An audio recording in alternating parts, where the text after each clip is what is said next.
Yo, what it do, my people? This is your brother, J International, tapping back in once again. And today I want to read two definitions. I want to present you with two definitions. The first definition is democracy, or democratic system, is a system of government in which state power is vested in the people or the general population of the state. The next definition I want to read is feudalism, a political, economic, military, cultural, and legal system that was prevalent in Europe from the 9th to the 15th centuries. It was characterized by a hierarchical structure where a small ruling class owned the land and peasants worked it in exchange for protection and other services. Now, let me ask you guys, and you can put your response in the comments. Out of those two definitions, which one do you believe is prevalent now in the U.S.? A democratic system or a feudalistic system? Which one? It is my theory, in my opinion, that we live in a feudalistic system. And this is my analogy and my theory, right? Let's say the U.S. has 100 million people, right? And out of that 100 million, you take out 1,000 people, which will leave 99,999,000 people left. Now, out of that 99,999,000 people left, those are the people that basically, either they fall in different categories, right? So you got, in the economic and social terms, you got those that are all the way at the bottom, right? They're living in the poverty level. And then you have, on the higher rings of that, the upper to upper class of people. Well, those are the people that basically, they're living somewhat a wealthy, rich life, right? And then you have the middle, which is in between the poverty.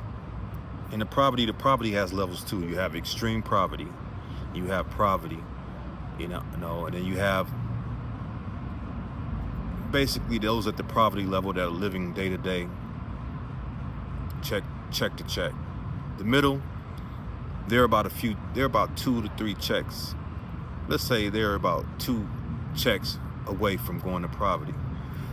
The upper class, middle class, are the individuals that, they have some savings, they have an emergency savings, they have assets, they have retirement. They're basically okay, right? If a certain economic disaster hit, they'll be okay for a finite amount of time, right? That could be a few months, 6 months to a few years, right? Well, that comprises the 99,999,000, right? Now, I say you have the 1,000, right? Well, the 1,000 are the ones that have so much wealth and so much assets, so much power, that it is almost literally impossible for them to ever run out of their wealth and their power and their influence. Now, the 99,999,000 know that these people exist, that these 1,000 exist. They know that they control and they have so much wealth and power that they cause things to move in this system. And they know that they control all the land, they control all the resources, right? They are the ruling class. They own the land, and pretty much the 99,999,000 they work for them, because those are the ones that own the land. Now, why? It's only 1,000 people, right? And you might say, well, why don't that 99,999,000 uprise and just overtake those that control everything, that have everything, right? You might say that. Why don't they just do that? I mean, the numbers are there, right? 1,000 compared to 99,999,000 people. Why don't they just? The numbers are there, right? Well, this is the thing. How does it work? How does that system not collapse? It's very complex. The system is very complex, and in those 99,999,000, there's a buffer. The buffer class is the upper class, right? They are the buffer. The top, they are the buffer, the top of the buffer. Then you got the middle of the buffer. They're the ones that keep, let's say, out of the poverty class, there might be, let's take out of that class, that might comprise, let's say, 97 million, right? They might comprise 97 million. So the three out of that, the three are the buffer to the 99 to the 97 million, right? Now, they may say those people are usually the ones that say, okay, we're comfortable. Yeah, we're not going to have the elite wealth, but our situation is not too bad. I mean, we have assets, we have property, we have, what I'm saying, power, some type of power over the other 97 million. So our situation is not too bad. You know what I'm saying? It's not the elite, but hey, we can snub noses with the elite. Now, those individuals that are in that upper are usually, now this is based on race too, right? My theory, this is very complex. It will take longer than what I'm gonna present in this maybe 10-minute or less video, or more. But those that are on the upper are usually of a certain racial class, starting with the white. Now, the white race is in the elite too, right? They comprise the elite, but the upper race is also white, right? And then the middle is white. The ones that are in the poverty class are usually the non-white peoples, like myself and others, right? And we know things are effed up. We experience what it feels like to be barely existing while we're seeing everybody else get to enjoy the fruits of this, right? We get to see that. We get to see that, and we get to say, damn, why can't, we struggling out here. We want to get there, but there's roadblocks and barriers that are preventing us from getting there, and that's the buffer class. The buffer class, who are controlled by the elite, they're comfortable, they're living good, and they get to look down and say, well, at least we're not living like them. At least our situation isn't as bad as theirs. and we don't want to ruffle the feathers of the elite because they might take away our situation. So we're gonna keep the status quo the way it is, because it's working good for us. We get to feel important.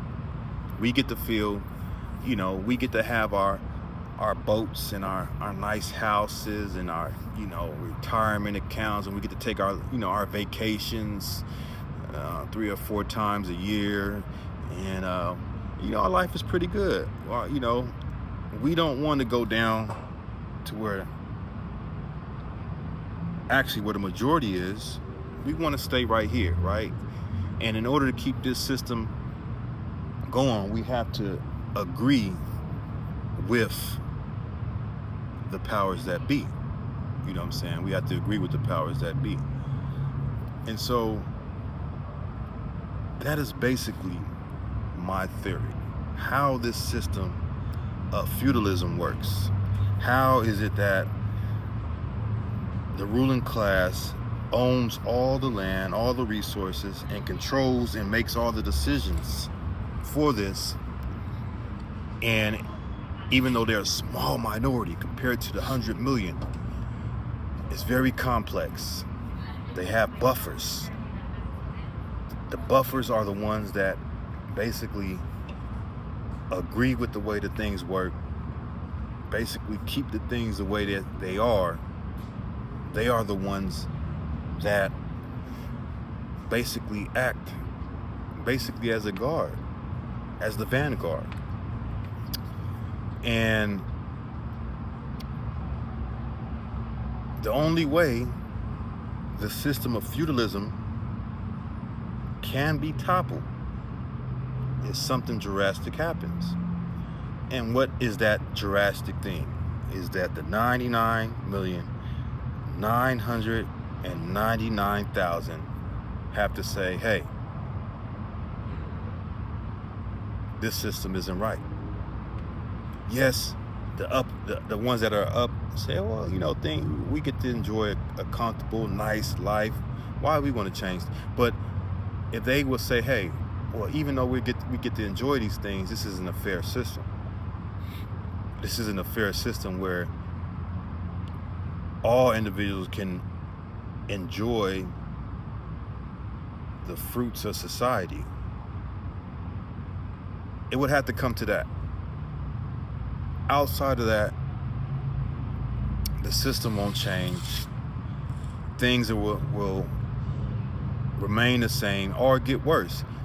And like I said, the only way that's going to change is the buffer class has to start to be affected. Once the buffer class is starting to feel the effects, and they're starting to lose their certain comforts that they have, and they see that, and they know that the elite are not losing their comforts, they're still, that's when things are going to topple. Outside of that, the feudal system is going to continue based on race, because it's based on race as well, right?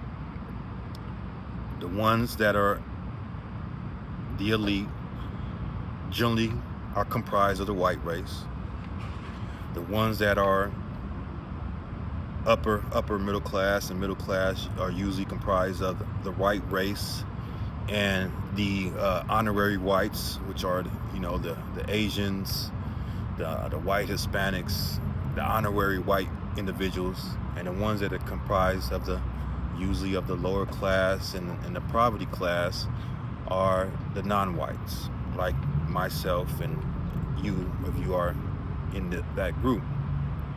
And they're going to keep this system as long as it's benefiting them. Once it doesn't benefit them, and once they start to feel the effects, and once they start to slide down into that, or the reality of what it feels like to be barely surviving, that's when but I don't think that the elite will allow that, right? I think that they are the ones that are the puppet masters. They design this system, and when they start to see that that's happening, I think they'll make sure they manipulate it in such a way that the system continues on. So, with that being said, I'm out. Peace.